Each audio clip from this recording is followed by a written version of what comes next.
हिंद, जय भारत। आयुष एकेडमी के YouTube channel पे आप सभी का हार्दिक स्वागत है। आज मैं आप सभी के समक्ष एक ज्वलंत मुद्दा लेके आई हूँ, जो महामारी कानून अधिनियम 1897 है।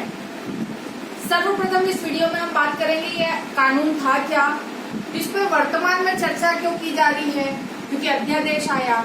अध्यादेश क्या होता है, अध्यादेश लाने की शक्ति किसकी होती है, और क्या परिस्थिति ऐसी हुई कि ये कानून में संशोधन करके अध्यादेश लाना पड़ा।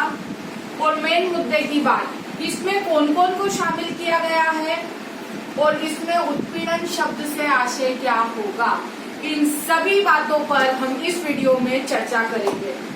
सर्वप्रथम हम प्रारंभ करते हैं अपनी बात अध्यादेश से। अध्यादेश ऑर्डिनेंस क्या होता है? भारतीय संविधान का अनुच्छेद 123 अध्यादेश का प्रावधान करता है। आप समझिएगा, वर्तमान में ऐसा परिदृश्य है कोरोना महामारी का, जिससे लोकसभा और राज्यसभा दोनों सदन सत्र में नहीं है। अब ऐसे समय ऐसी आवश्यकता हो गई कि कोई बहुत जरूरी अधिनियम बनाना है, और अब कैसे बनाए, दोनों सदन सत्र में है ही नहीं।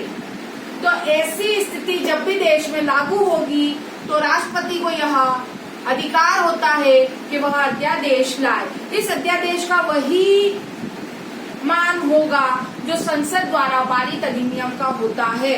परंतु लेकिन जब भी संसद का सत्र वापस से प्रारंभ होगा तो 6 सप्ताह के पश्चात इसे लागू कराना आवश्यक होगा। यदि 6 सप्ताह के मध्य इसे लागू नहीं कराया गया तो यह स्वतः ही समाप्त हो जाएगा। आर्टिकल 123 के तहत राष्ट्रपति अध्यादेश लाता है, और आर्टिकल 213 के तहत राज्य में राज्यपाल को अध्यादेश लाने की शक्ति होती है। अब ये बात करी हमने अध्यादेश के बारे में। अब महामारी कानून 1897 के लिए अध्यादेश आज क्यों आया 2020 में?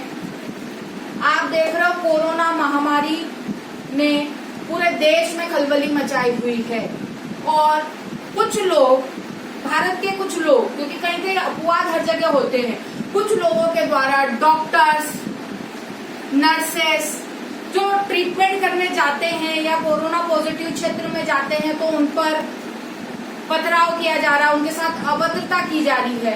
तो ये घटनाएं दिन पे दिन बढ़ती जा रही थी। तो इस घटना को अंकुश लगाने के लिए स्वास्थ्य कर्मियों के लिए, आरोग्य कर्मियों के लिए ये अध्यादेश लाया गया है।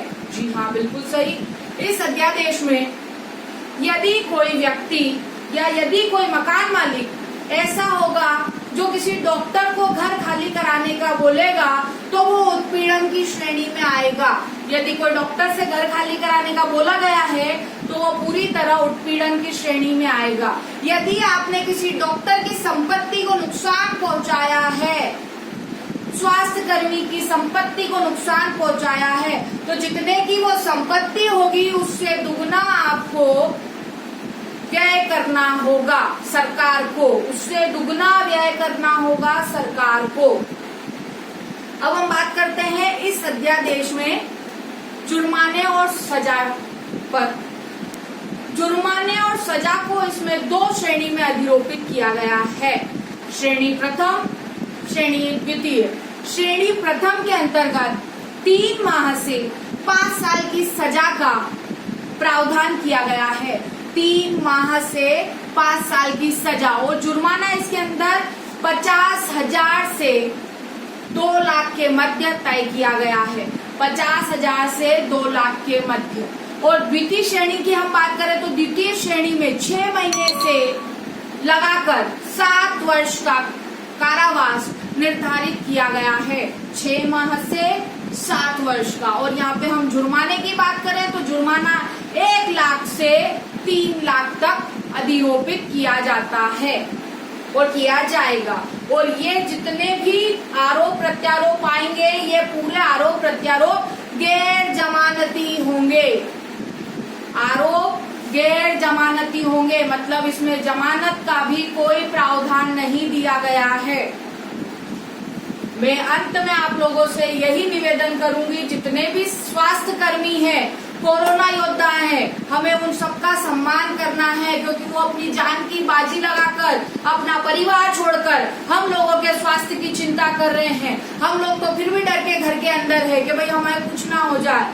तो आप उन सबका सम्मान करें, उनके साथ अभद्रता नहीं करें। जय हिंद।